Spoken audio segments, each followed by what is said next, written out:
Sa ibong ka nagraralakop na huring-huding na may lo na subuot ang katahawan kan Bulkan mayon, si Nanay Rayleigh kan sitio San Antonio Santo Domingo Albay, daiman kumbinsido digdi.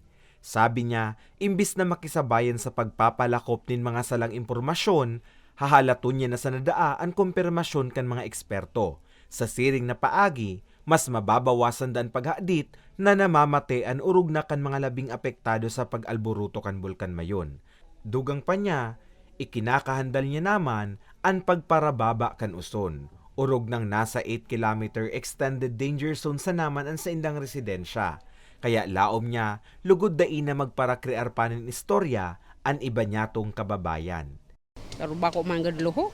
Laro nagka-restock man sana iyan dyan ang mga ano baga, so mga kalayo dyan sa mga kahoy, nagkadurukutan na ganyan sa mga kahoy dyan sa puon.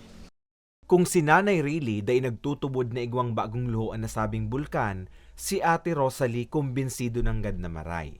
Nagtutubod talaga ako, sir. Naglakaw ako.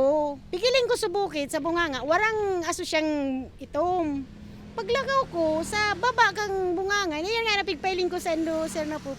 May nagluwas, tapos hanggang sa nagdadakula siya. Sa baba kang bunganga. Bako, totally talaga sa bunganga. Kaya sabi ko, gariya ako, bako naman sa bunganga, nagluluwas ang aso.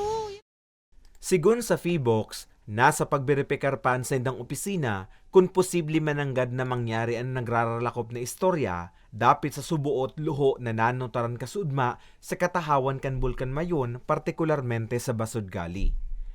Apparently, nagkaroon ng parang viral post about dun sa tinatawag na lava cave. So, itong lava cave na to ay di umano nang galing dito sa may Basud, dito sa Basudgali. So, sa ngayon, i-verify pa ng aming team.